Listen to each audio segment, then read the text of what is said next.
What the IMF can teach Binance about crypto bailouts. In the aftermath of the FTX fiasco, the world's largest crypto exchange is rushing to backstop failing firms and protocols. Should it?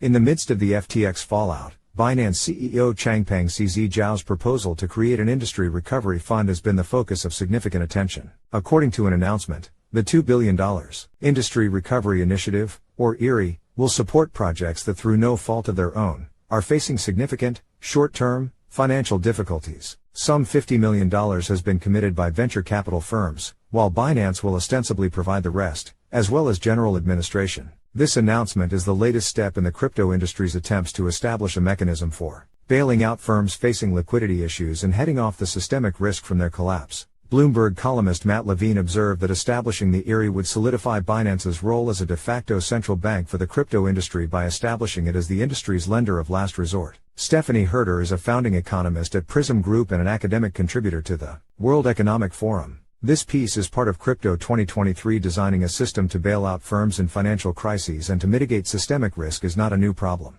Domestically in the United States, a combination of government organizations, such as the central banks and the Federal Deposit Insurance Corporation, FDIC, frequently play this role for banking systems via emergency lending programs and deposit insurance. This year's Nobel Prize-winning research detailed how such programs can help avoid widespread financial crises. But the crypto industry is far more like the hedge fund industry than a system of retail banks. Token-denominated liabilities and assets are in a variety of currencies whose relative values are volatile. How can a backstop be designed in light of this additional complexity? The International Monetary Fund, IMF, has spent decades serving as the lender of last resort in a global economy where countries must grapple with a wide variety of unique currencies and financial circumstances. And while the experience of countries bailed out by the IMF is not exactly idyllic, and fierce debate among economists continues about how the fund can improve, it provides a reference point for the crypto industry. Crypto today is taking its first steps toward establishing institutions to promote systemic stability. What can the crypto industry learn from the IMF when it comes to bailouts? First, no single entity should supply or control the use of funds in the context of bailouts. It must be a consortium endeavor. The IMF is composed of 190 countries, who contribute funds and participate in different ways, such as through voting and in various subcommittees. At a high level, the IMF governance structure is composed of the Board of Governors and the Executive Board. Each country has one seat on the Board of Governors and a specified voting power based on their pro rata funds contribution in a quota system. The single highest voting power, the United States,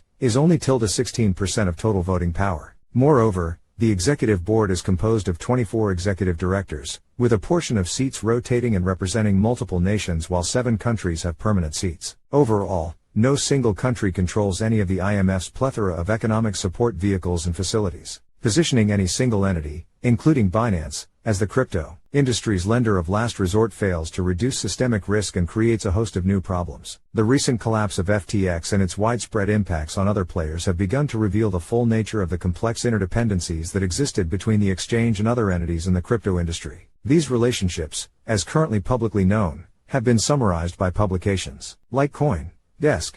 If an entity functioning as the lender of last resort in the crypto industry were a participant in such a complex interdependent network, a myriad of conflicts of interest would arise. For example, they could wield funds as anti-competitive weapons or use access to proprietary information to their own private benefit. A lender of last resort isn't actually a lender of last resort when its own solvency and institutional trust is fragile and highly correlated to the same players it is meant to backstop. Just as the IMF distributes power and responsibility across many entities, crypto should aim for a similarly distributed structure. Second, bailout provisions must depend on systemic risk, not on the allocation of blame. Binance's IRI announcement said the IRI will support projects that through no fault of their own, are facing significant, short-term, financial difficulties. This confuses the primary function and economic logic that creates a defensible scope for bailouts. The purpose of a bailout is to both make whole the firm's lenders and customers, and to the greatest extent possible to prevent widespread liquidity crises from spreading and developing into broader financial crises. Whether an emergency financial scenario arises from prior malicious risk-taking activity or blameless behavior is inconsequential at the point when swift action is required to ensure market stability. For example, after the 2008 global financial crisis, the IMF helped bail out Greece even though the Greek government had partially caused the scenario by incorrectly reporting debt levels. Ultimately, the IMF gave relief funds and even violated some of its own internal rules in the name of preventing a widespread crisis. In crypto, A similar dynamic may develop if a structurally significant player becomes hacked or compromised. Sure, the protocol should have done all it could to avoid the scenario in the first place, but at the point in time that it has a spillover impact on the entire crypto industry, the priority is to guarantee stability, not attempt to assign ultimate responsibility or make funds conditional upon the court of public opinion. Moral hazards.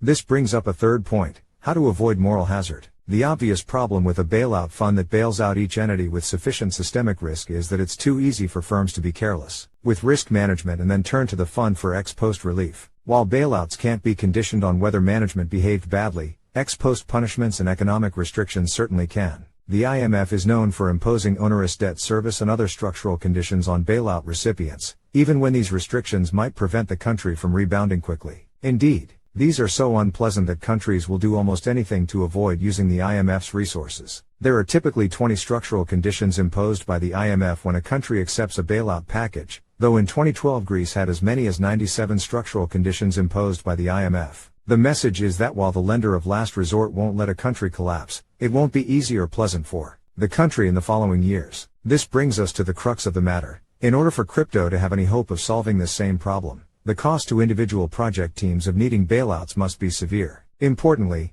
these punishments will need to be imposed by other members of the crypto industry. With an industry as globally distributed and borderless as crypto, agencies of individual governments will forever be playing whack-a-mole. Schemes for such punishments haven't yet been developed, but could include a subset of the consortium members assuming immediate control over the project or taking board seats. Key members of the management staff may experience sanctions, penalties, or difficulty raising funding for ongoing or new projects. Overall, the messaging from the lenders of last resort to the management of failed crypto firms must be swift and severe. We'll help save your creditors and ensure you avoid collapse, but you are not going to enjoy it and your reputation will be severely damaged. In light of the fallout from FTX's collapse and this year's insolvencies, bailouts and recovery funds have become a hot topic. Although it is much easier said than done, an independent IMF-style organization is the crypto industry's best chance at implementing a financial backstop to mitigate systemic risk and protect consumers. Letting any single entity, especially a crypto industry competitor, assume this role will ultimately increase crypto's systemic risk and leave the industry vulnerable to yet another FTX-style collapse that hampers the industry's growth and adoption.